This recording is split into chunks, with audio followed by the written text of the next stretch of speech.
Students, आज हम पढ़ेंगे यूजेस ऑफ पोटैश एलम के पोटैश एलम जो है इसके क्या यूजेस हैं। पोटैश एलम जो है ये एक डबल साल्ट है, यानी इसमें दो साल्ट होते हैं। और किस तरह से कि एक है जी हमारे पास potassium sulphate K2SO4 potassium sulphate है, और इसी तरह दूसरा हमारे पास साल्ट है जी एल्युमिनियम सल्फेट Al2SO4। असल में ये किस तरह से बनता है कि जब हम पोटेशियम सल्फेट और एल्युमिनियम सल्फेट को इनकी एक बराबर क्वांटिटी अगर हम लें और फिर वो वाटर में हम डिजॉल्व कर दें और फिर उसके बाद क्या करें कि सॉल्यूशन को हम एवापोरेट होने दें, उनमें से फिर आहिस्ता आहिस्ता जो है वो वाटर जो है वो इवेपोरेट हो, तो फिर जो क्रिस्टल अपीयर होते हैं, फिर जो क्रिस्टल अपीयर होंगे वो क्या होगा, वो पोटैश एलम कहलाएगा और वो साल्ट होगा जिसको हम कहते हैं डबल साल्ट क्रिस्टल्स। ठीक है जी, क्रिस्टल्स जो है वो अपीयर होंगे। बेसिकली जो डबल साल्ट होता है वो क्या होता है कि दो साल्ट जब जो है वो इकट्ठे जो है दो साल्ट जब क्रिस्टलाइज आउट होते हैं या जब जब उनके क्रिस्टल बनते हैं, ठीक है जी, तो उसको हम कहते हैं डबल साल्ट। तो पोटैश एलम जो है वो क्या है, इसका अगर मैं फार्मूला लिखूं तो इस तरह से है K2SO4 यानी पोटेशियम सल्फेट, उसके बाद हमारे पास आ जाएगा aluminium sulphate Al2SO4 aluminium sulphate, और यहाँ पे जो है वो 3 आ जाएगा, बल्कि इसको मैं इधर भी वही लिख दूं कि Al2SO4 और यहाँ पे 3। एल्युमिनियम पे पॉजिटिव 3 ऑक्सीडेशन स्टेट है, यानी 3 इलेक्ट्रॉन लूज कर सकता है, वो इधर आ गया क्रॉस में, और सल्फेट पे जो ऑक्सीडेशन स्टेट है वो -2 है और वो इधर आ गई, इसलिए हम इसको इस तरह से लिखते हैं। तो एल्युमिनियम सल्फेट और पोटेशियम सल्फेट, और इसके बाद यहाँ पे लाइन थोड़ी टेढ़ी जा रही है, इसको मैं ठीक करके लिख लेता हूँ। इसको मैं इस तरह से लिख लेता हूँ कि जी यहाँ पे आ जाएगा जी एल्युमिनियम सल्फेट Al2SO4 और यहाँ पे 3 आ जाएगा। पोटेशियम सल्फेट, एल्युमिनियम सल्फेट, और इसके साथ जो है नंबर ऑफ वाटर मॉलिक्यूल कितने होंगे जी, 24 नंबर ऑफ वाटर मॉलिक्यूल होंगे, 24H2O। ठीक है जी, 24H2O। तो ये टोटल जो है ये हमारे पास आ गया पोटेशियम पोटैश एलम जो है, इसका फार्मूला आ जाता है हमारे पास कि जो कि एक डबल साल्ट है जिसमें दो साल्ट जो है वो क्रिस्टलाइज आउट होते हैं, क्रिस्टल की फॉर्म में आते हैं। क्रिस्टल बेसिकली कहते हैं कि जिसमें ऐसा सब्सटेंस, किसी भी सब्सटेंस में जब उसमें एटम्स की जो है वो फिक्स्ड अरेंजमेंट हो, एटम्स या मॉलिक्यूल की एक फिक्स्ड अरेंजमेंट हो, तो वो हमारे पास क्रिस्टल होता है। तो यहाँ पे जो क्रिस्टल में एक खास बात यह है कि इसमें नंबर ऑफ वाटर मॉलिक्यूल होते हैं, तो इसकी वजह से जो है वो एक खास उसकी शेप भी आ जाती है। तो यहाँ पे हम देख रहे हैं कि जो पोटैश एलम है जिसको हम फिटकरी भी कहते हैं, इसका फार्मूला क्या है कि K2SO4 Al2SO4 24 वाटर हमारे पास आ जाते हैं, और ये क्या है जी, ये हमारे पास डबल साल्ट है। इसके यूजेस क्या हैं, अब हम बारी बारी इसके यूजेस देख लेते हैं। इसके यूजेस में हम देखते हैं कि जो नंबर 1 यूज है कि वो हम इसको यूज करते हैं प्यूरिफिकेशन ऑफ वाटर में।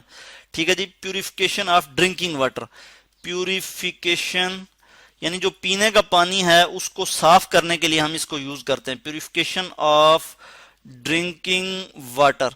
ठीक है, ये जो सस्पेंडेड पार्टिकल्स होते हैं वाटर में, उनको जो है ये अपने साथ जो है वो आप यूं समझें कि प्रेसिपिटेट बना के उनको जो है वो सिंक करा देता है वाटर के, जो हमारा जो बर्तन होगा जिसमें वाटर मौजूद होगा उसकी तह में ले जाएगा, उसके बॉटम में ले जाएगा। तो प्यूरिफिकेशन ऑफ ड्रिंकिंग वाटर। इसके बाद हम देखते हैं, उसके बाद यानी वो सस्पेंडेड जो सस्पेंडेड पार्टिकल्स होते हैं ड्रिंकिंग वाटर में, उनको रिमूव करने के लिए हम जो है इसको यूज करते हैं पोटैश एलम को।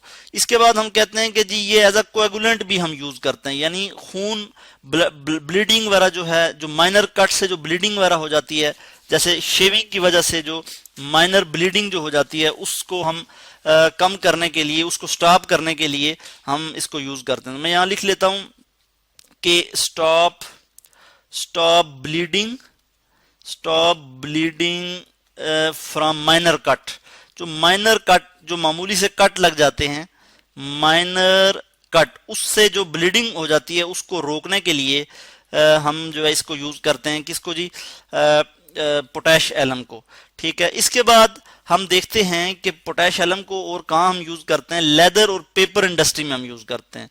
यहाँ पे इस लेदर के मैं स्पेलिंग ठीक करके लिख लेता हूँ, लेदर LEATHER, लेदर और पेपर इंडस्ट्री में जो है वो हम इसे यूज करते हैं। पेपर इंडस्ट्री में पेपर की साइजिंग के लिए हम इसे यूज करते हैं। Leather and paper industry. इसके अलावा इसके और क्या यूजेस हैं कि ये एज अ फायर एक्सटिंग्विशर जो होते हैं, आग बुझाने के लिए जो सब्सटेंसेस होते हैं जो हम बनाते हैं उनमें हम यूज करते हैं इसे। एज अ फायर एक्सटिंग्विशर के तौर पे भी हम इसे यूज करते हैं। मैं यहां लिख लेता हूं fire extinguisher. Fire extinguisher used in fire extinguisher.